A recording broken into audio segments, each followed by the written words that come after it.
Okay, so Jacko, obviously you've been hitting the headlines with your guitar uh, in the last week or so. Where did all this begin? Um, just me messing about on the guitar, really, and I was sending a couple of things, playing about with a few songs, and sending a couple of things back and forth with Joe Francis, who heads up our academy education program. And Joe liked them, and Joe was urging me to get them out there, and I was a bit reluctant because I've never played publicly or put anything on anywhere, social media wise of that, so a bit apprehensive to do it. But he wore me down. He said, "Can I put one out on the academy Twitter thing?" So I reluctantly agreed in the end. I thought, oh, why not? Everyone else is doing sort of this, so might be a bit of a laugh. And feedback was really, really good. So then, I just sort of thought, well, if there is a bit of people did enjoy it and they wanted to see stuff, maybe I should try and get it out there and try and raise a couple of quid while I'm doing it. So that was how it started, really. Yeah, one of the most impressive things is we hear you're self-taught as well. So where did it start, the learning the guitar for you? Well, I've always been into my music, and sort of as a teenager, in and around the Britpop era, Oasis, stuff like that. I was heavily into it, and so in secondary school, around those sort of years, 13, 14, 15, I decided to take it up. So I bought myself a guitar, and then and pretty much sort of just made my way from there. My dad played, so he showed me the chords, and then after that, it was just practicing, really. I mean, this was days before the internet, and that makes me sound old, doesn't it? This was days before you could go online and get tutorials and chords and things like that. So it was buy a couple of books and practice, really. That was the way that it was done back then. So self-taught and just sort of hours of practice, really. Yeah, you talk about growing up in the 90s, the Britpop era, Blur against Oasis, all that sort of stuff. We've heard inspiration from some of these, well, Oasis certainly in your last song, but obviously Dimitri as well, and The Jam, going further back, and even Billy Ray Cyrus got to mention your last one. Are these all musical influences of yours from a young age growing up, listening? Well, Billy Ray Cyrus isn't particularly. That was just so it rhymed. I just couldn't think of anything else that rhymed with coronavirus. It worked all right, though, in the end. But your Paul Wellers and people like that, with The Jam. Yeah, Paul Weller, The Jam, Oasis, probably, at that time of my life, bigger influence than anything else that's been or gone since musically. Big Beatles fan growing up. But certainly that Britpop era was massive in my life at the time. I'm just trying to find sort of songs that are pretty catchy, that you can work some lyrics into and leave a couple of the lyrics from the actual song in there, because I think that works quite well. And just build it from there. But certainly with the Jam one, that's isolation, obviously. That's entertainment. Just turning it to That's Isolation was a pretty obvious one. And then there's loads you could have done with. I'm sure people have got their own ideas of loads of different stuff, and they can relate to the stuff that was put in the verses there. So not too different enjoy, really. Yeah. Have you got anything in mind for the next? Obviously, you said the Beatles are a big influence. Are they someone you want to, or you worried about McCartney coming up with you for copyright? Yeah, not really. I don't think I'm going to trouble McCartney. I don't think he'll be on the hunt for any royalties, will he? He'll be all right. I have got quite nice on the guitar, but it's hard to get any lyrics in. So I might just put that on the B side, Yeah. It's a little bit of filler. But I am working on a couple. I won't say who and what, but it's a surprise. I'm up my sleeve, But I've got a couple of good ones, I think, that could, if we get to the markers and people still want to see them, then then I'm happy to carry on, really. Yeah, I mean, the reaction and attention has been great, isn't it? As you've had newspaper articles, radio shows, you've got more coming up, TV even as well. That must be nice, especially since it is for a good cause and to get the attention. Yeah, I mean, that's it really. I just didn't expect it to go like how it's gone. It was just a bit of fun, and I thought if I can raise a couple of quid for the charity to help us on our way towards our target, then that'd be brilliant. I did not expect it to go sort of as mad as it's gone with the people from the radio and TV and stuff like that, and podcasts wanting to talk about it. But I guess it's something different. It's not the norm, is it? It's not what you see every day. So I guess that's why people have got behind it, and they seem to be enjoying the song choices and some of the lyrics and stuff like that. It's just going to be hard to keep producing quality, over and over and over again. But I'm doing my best. But I am enjoying it. I'd be a lie if I said I wasn't enjoying it. It's a bit of fun. I do enjoy it.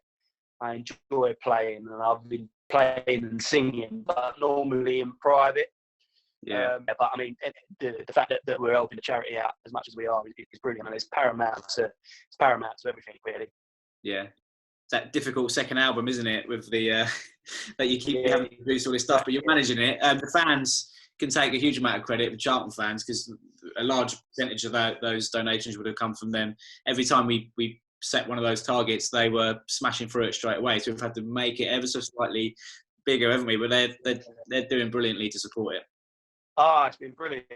Yeah, I mean, the Charlton fans have got behind it massively. The feedback that we've had online has been nothing but positive, and I think it's been nice. Obviously all the headlines about the football club haven't been so positive of late. So I think just I know it's a small distraction, but if it puts a little smile on people's faces and they're happy to donate, which they have done brilliantly.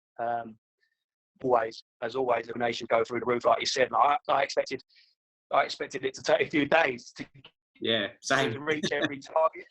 Yeah, and then it was happening like literally every day. Wasn't expecting to have to put one out every day. So yeah, we've had to up the targets a little bit, so a little bit of breathing space. Yeah. They've got to fit this in around homeschooling and other stuff, So. But it's I mean, the way everyone's behind it's been brilliant. I can't thank them enough.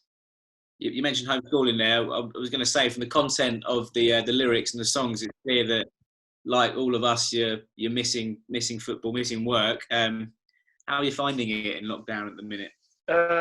I'll tell you. I mean, this has been a welcome distraction in the last few days. I'll be honest. Like the first week or so was okay, and I sort of threw myself into the homeschooling and tried to do my best with that. But you soon find that you're not anything compared to what the teachers are, and I suspect that your children aren't anywhere near as well behaved as they are in school, probably. Yeah. So found that a little bit of a struggle the longer it's gone on, and obviously just missing football. Yeah, just missing being able to go to work, missing the football club, the people there, the camaraderie, being around the place. It's all I've ever known, So definitely keen to get back there. It's all we know, which obviously we touched on in the last release at the end there. We just want to play. So desperate to get back and a bit longer, but it's a small price to pay for everyone's health. Yeah. And how are things ticking over as far as keeping in contact with the players, keeping in contact with Bo and the staff? And I guess it's pretty constant ticking things over, isn't it?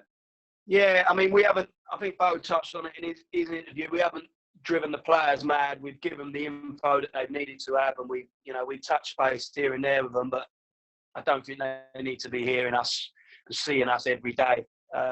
Me and Bo talk pretty much daily, just updating each other really on what's happening, what we know, what our plan is. But it's difficult to action a plan when you don't know when you're returning, what you're returning to. Are you finishing an old season? Are you starting a new one? Like we just don't know. So it's very hard to put an action plan in place. But yeah, we're in constant dialogue, us two and Steve as well, just to just to keep our fingers on the pulse, really, just to be ready that if and when we are given the nod to return to work, that we're ready to go. Obviously, you say you're speaking to Bo most days, and I'm guessing you've seen his reaction to your songs the other day, where he said that he was a big fan, but he'd leave it to you. So you can't tempt him to sing a song or two. I don't think there's a number that you could put on it that would tempt him to come and sing with me publicly. Yeah, and he's known that I'm playing and stuff like that, because I do, like he said, I send little snippets to our little WhatsApp groups, but it's never gone beyond that. And obviously, Bo not being on social media, so he doesn't see the Twitter and things like that. So he hasn't really known how much it's sort of snowballed. Yeah. But he definitely had some of the early demos that went out in our group. Yeah, the undiscovered demos. Finally and generally, it's a difficult time for everyone at the moment, like in the wider world, but particularly with the Charlton sphere, if you like. As far as the fans are concerned, they're concerned about the future. How important is it that everyone who does have Charlton in their hearts at the moment, and always have done, they stick together at the moment and do what they do best, really, and come through together as Charlton? Massively important. Obviously we're all concerned about what's going on, but certain things are out of our control. What I've always said is the people at the football club on the ground that are serving it every day are good people, and they've got Charlton in their heart, and they'll always do what's best for the club and what we feel is the right thing to do. And you've seen that, with the furloughing and the deferrals and things like that. That everyone's trying to play their part to make sure that the football club has got a bright future. We need a little bit of help with that along the way. And we need to stay positive that will come. But all we can do ourselves is obviously remain upbeat, keep soldiering on, doing the things that we do best to serve the football club every day, and that will continue, as long as we're allowed to. Yeah, absolutely. Well, cheers, Jacko. Go and get the guitar and start preparing for your next target. All right. Cheers, Ollie. See you soon. See you, everyone. Thank you. Cheers. Bye. Bye.